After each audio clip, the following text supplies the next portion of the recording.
Matahari siang itu terasa membakar kulit. Tapi bagi Kim Chol-soo, rasa panas itu sudah menjadi temannya setiap hari.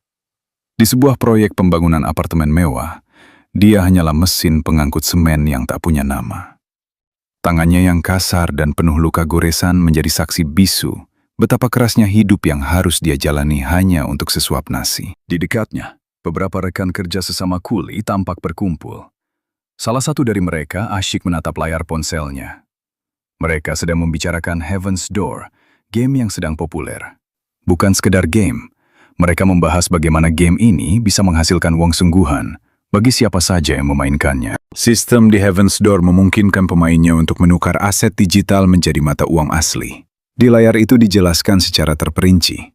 Setiap gold yang didapat dari berburu monster bisa langsung dikirim ke rekening bank. Inilah daya tarik utamanya. Sebuah dunia di mana waktu yang kamu habiskan untuk bermain bisa langsung berubah menjadi uang untuk bertahan hidup di dunia nyata. Di sebuah lorong gelap yang hanya diterangi cahaya remang, suara hembusan napas yang berat beradu dengan desingan beliung yang membelah udara. Kim Chol-soo dengan sisa tenaga yang dia miliki terus mengayunkan alatnya ke dinding batu yang keras.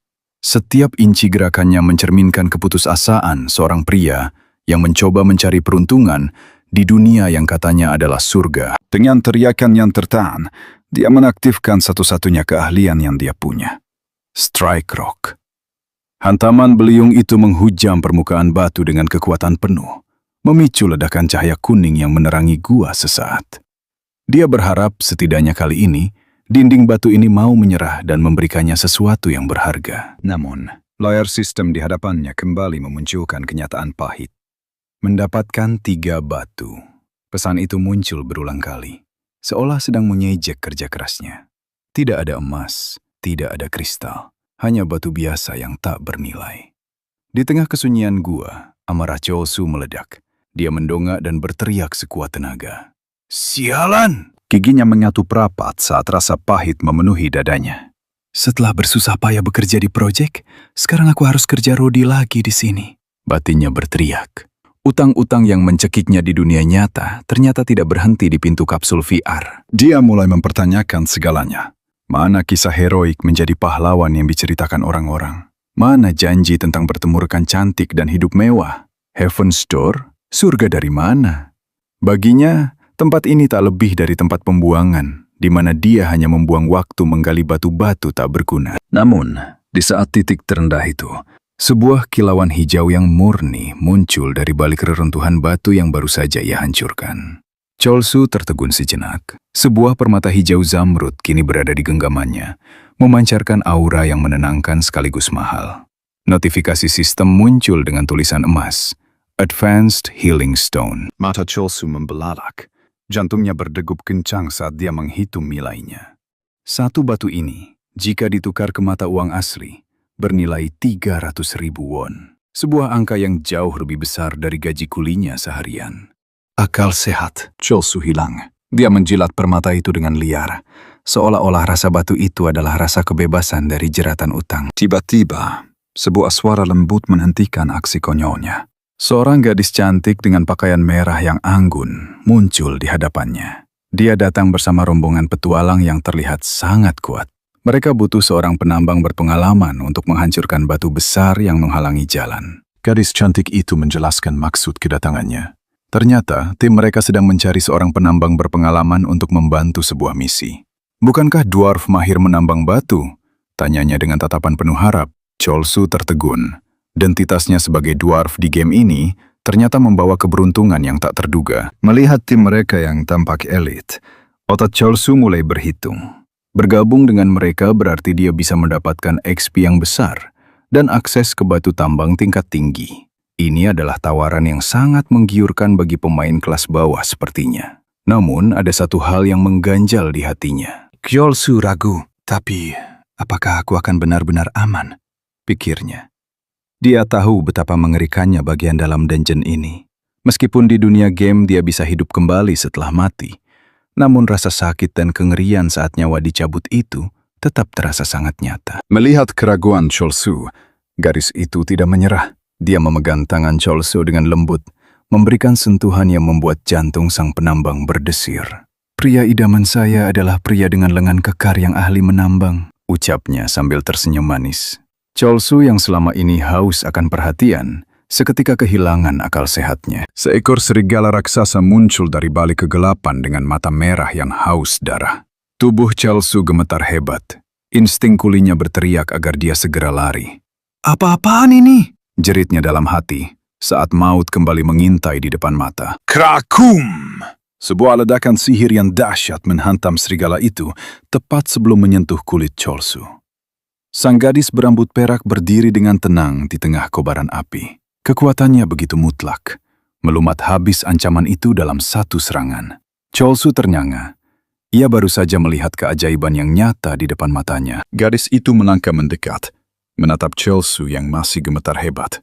Dengan nada lembut yang begitu menenangkan, ia membisikkan kata-kata yang tak pernah Cholsu duga. "Jangan pernah jauh-jauh dariku," ucapnya. Dia berjanji akan menjadi pelindung bagi Cholsu, memastikan tak ada satupun monster yang bisa menyentuhnya selama mereka bersama. Mendengar permintaan itu, dunia Cholsu seolah berhenti berputar. Pipinya memerah, jantungnya berdegup kencang hingga terasa sesak. Diminta untuk selalu berada di sisi gadis seindah Dewi ini, benar-benar membuat logikanya hancur. Dia benar-benar baper maksimal, merasa seolah dirinya adalah pria paling beruntung di dunia Heaven's Door. Kamera berpindah ke sisi lain. Lihatlah pria berambut coklat itu. Dengan pedang yang tajam dan menyerupai seperti rantai, ia menerjang kumpulan monster itu tanpa rasa takut sedikit pun. Setiap ayunan rantainya bukan sekedar serangan, tapi sebuah eksekusi mati. Darah serigala memuncrat, membasahi lantai gua saat ia membelah kerumunan musuh dengan kekuatan yang luar biasa. Lagi pula, aku tidak punya pilihan lain selain menerima bantuan orang sepertimu, tambahnya. Sebuah pujian yang terasa seperti penghinaan yang terencana. Penghinaan itu seperti cambuk bagi Cholsu. Matanya menyala merah dalam kegelapan. "Menerima bantuan orang sepertiku?" jeritnya dalam hati. Marah dan tersinggung, dia tak sudi dipandang rendah. Baginya, penambangan bukan sekedar kerja kasar. Itu adalah seni bertahan hidup. Dia akan buktikan. Kuli ampas seperti dirinya bisa melakukan apa yang tidak bisa dilakukan para ksatria itu. Ush! Beliung itu diayunkan dengan presisi yang mematikan. Bukan dengan tenaga kasar, tapi dengan teknik yang sempurna. Setiap hantaman menciptakan getaran yang merambat ke seluruh permukaan batu.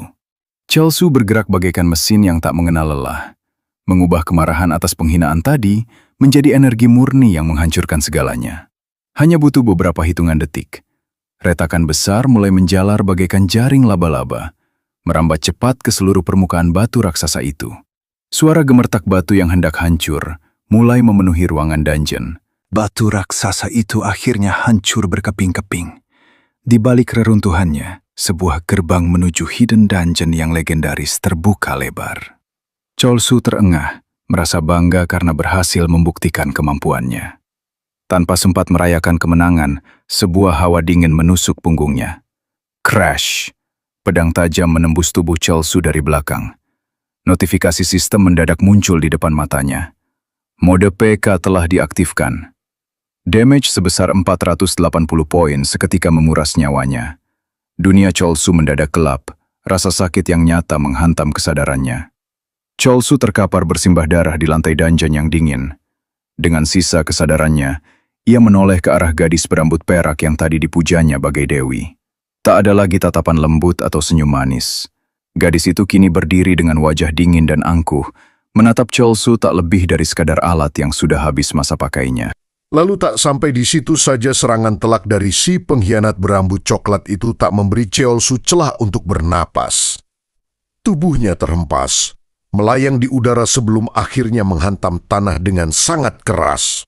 Di tengah rasa sakit yang melumpuhkan, Cholsu hanya bisa menatap langit dungeon yang dingin.